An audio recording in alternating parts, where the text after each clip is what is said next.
So we have Hansen here again today, and I'm going to be flanking him right now.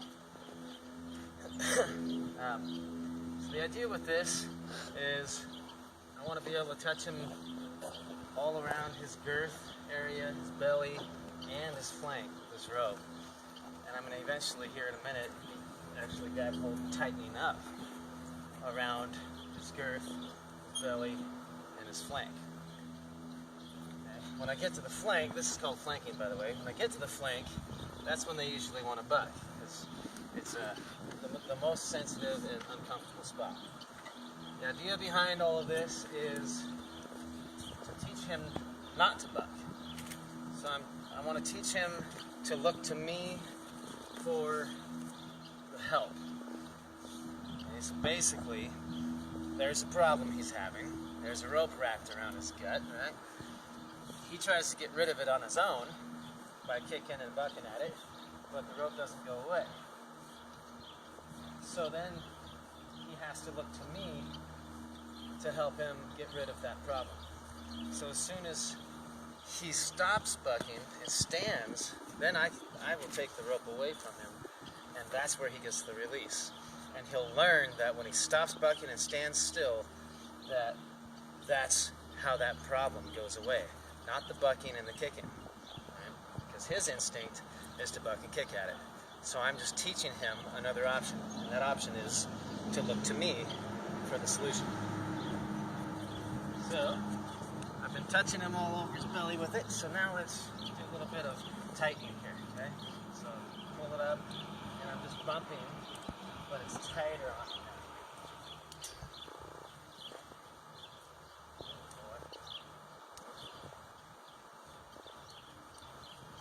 Watch him because he's a youngster, and youngsters like to nibble and bite sometimes, so I gotta keep my eyes on his lips too.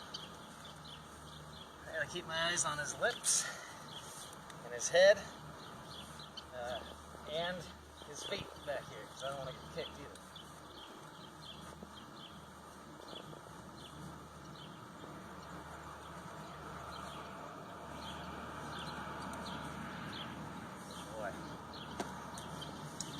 Okay. Alright, so now, go ahead and tighten it down a bit. So I just loop it around, grab hold here, bring his head to me so that I have his head toward me. That means his butt will go the other way. And then I just take this and I twist it in my hand, and it tightens down around his stomach here, around his girth. So when I squeeze, or twist, now it's squeezing his belly. And when he stands still nice, I let him be. So now I'm starting in a spot that isn't really sensitive. Some horses the girth is sensitive, but not a lot of them. Usually starting here makes for a pretty calm situation. So we'll just start there like that, and that's good.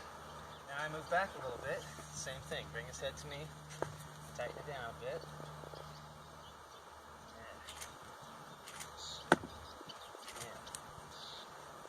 There you go. So now that he's moved, I gotta wait till he stops, stands calm, and then I'll let it loose.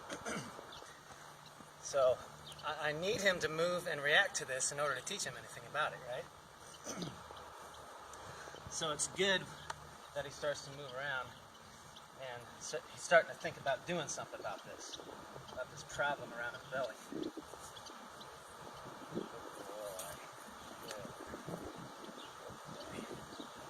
And now we go back further on the stomach. His head over.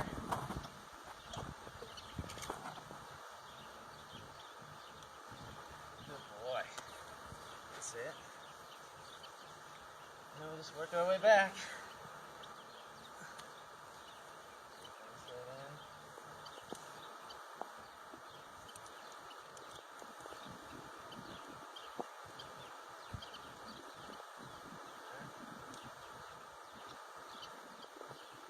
Boy. Nice. Now we gotta get to the sweet spot. That is right up the flank. This is where things get fun. Usually.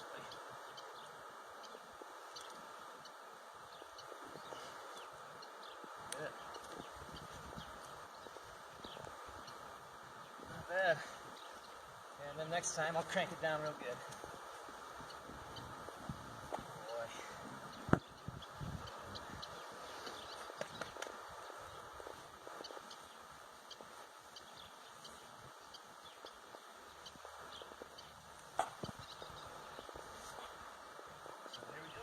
Crank on it. And, well, all right then. Try the other side. So that was good. I do want him to move. So we'll go to this side and give it a try.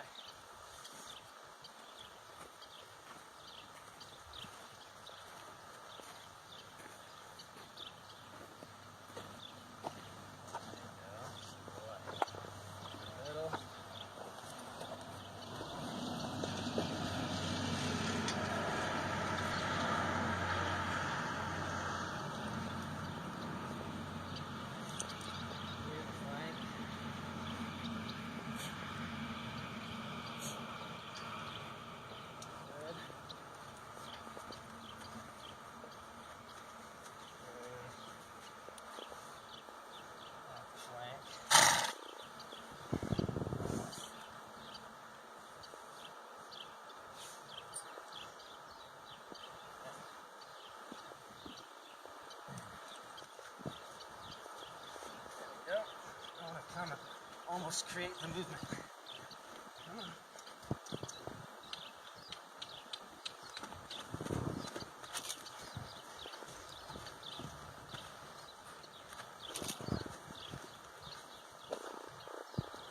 Okay, and then when it stops, let it loose. So he's not reacting very much here. This is pretty low key, which is fine with me. So if he's not reacting much, I have to get him to move it and at least do something so I can teach him without standing still.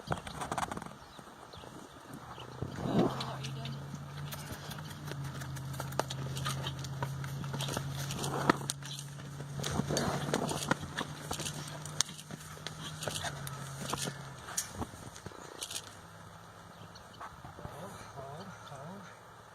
Wait for him to stop.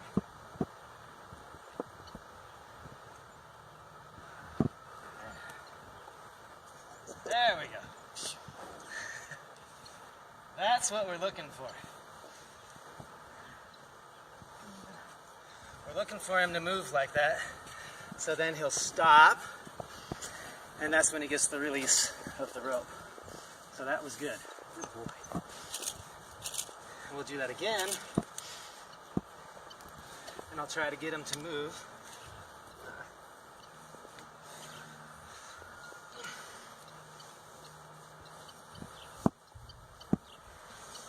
Can't coerce him one more time, but probably he's going to say, not worth it. See? He's telling me he's good with this.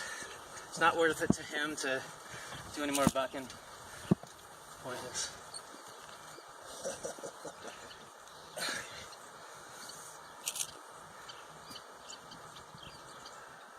Try this side again too. Go.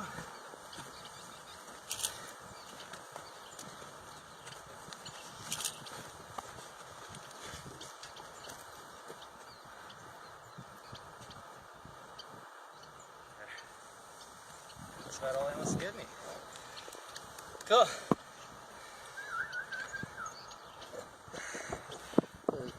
Give me that right there. So now I'm doing the same thing but on a longer rope, and this is going to get him to think about dealing with the problem further away from me. So he's going to have to stop out there and look to me for the solution. But I'm not so close to him. They like to be close to their leader when there's a problem. That's why a lot of times your horse is like tries to get close to you when it spooks and it comes toward you. So teaching him how to deal with it out there away from me helps a lot in that situation. He hasn't even been lunged really yet, so we're starting something new here. So here we go. So I'm just going to put a little pressure on his flank. Let's see what he does. Now if he stops, that's exactly what I want him to do. I want him to stop moving. When that problem arises, I just want him to be like, help. Okay? So the fact that he stopped right there, that's why you saw me just drop that rope and get rid of the pressure. In.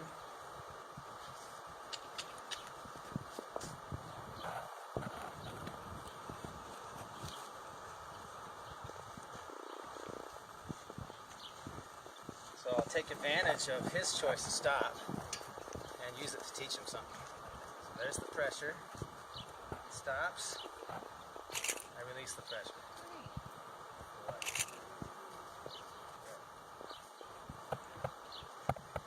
So he's already gotten his mind that he might as well just stop and let me take care of it. That's awesome. A lot of horses aren't like this. It takes a little while. You got to do this, and they're bucking and kicking and running crazy. Some of them do this.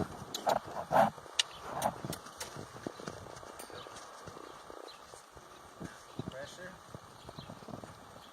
Stop. Look at that. So I don't even need to do the other side. I already know this one. So he's done with this. The next time I'll do this is after I put the saddle on him. I'll put the saddle on him, and then I'll flank him with this long rope again when he has the saddle on. So yeah, as you can see, Hansen is a very dangerous, spooky horse, right? I could only get him to move and kick and buck that one time.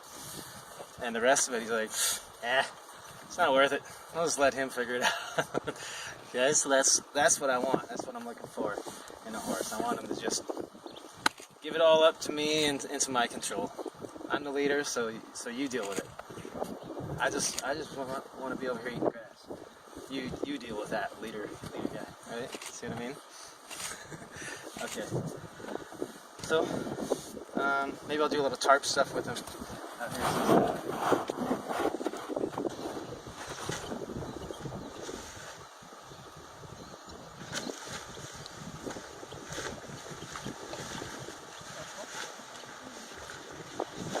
So we did this yesterday for the first time. We did great with it.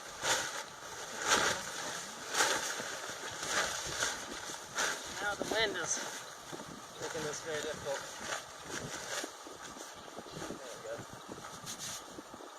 That's okay.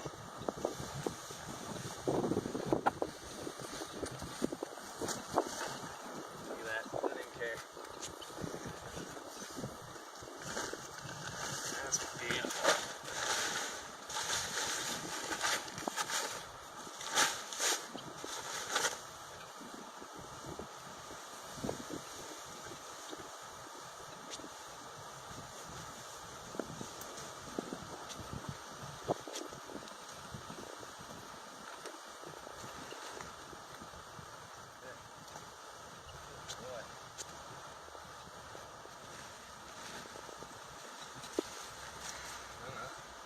Saddle on him.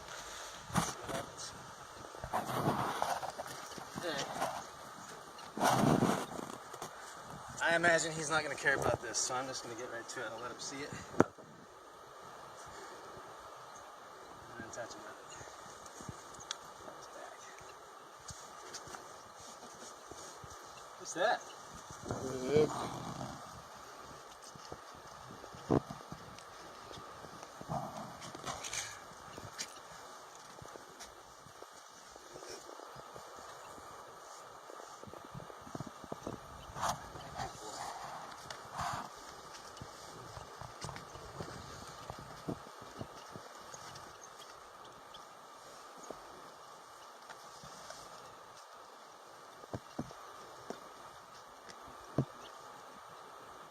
he's really curious.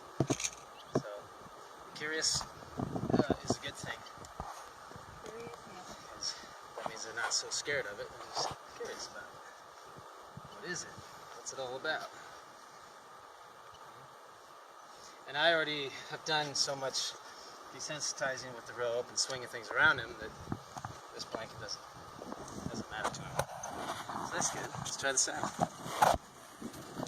I'm not going to cinch the saddle up on him today or anything because I still have to teach this horse how to lunge. I haven't even taught him how to lunge in here or round pen. All I've done with him is bring his confidence level up, because when he first came, he really wasn't confident and he was kind of, pretty spooky. So all I've done is just this kind of trust building and confidence building things to get his confidence up. Instead of running him around and making him work a whole bunch, I'm just working with him, building his confidence, trust.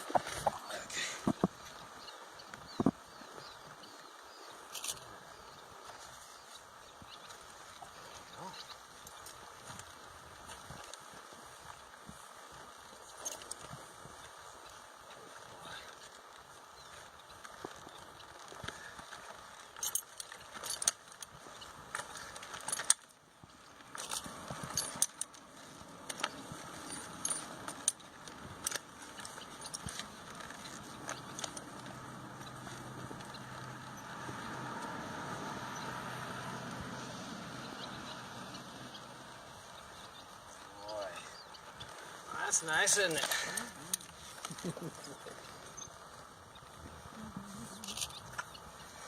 Okay, so there's no way I would have been able to do this right off the bat when he came here. He was pretty spooky. But now that I've built this trust in me and given him some confidence in himself, just of the fact that he's got a leader that he can follow and trust, he doesn't have to be anxious. So that makes this easy for him. And easy for me. One more time. Boy.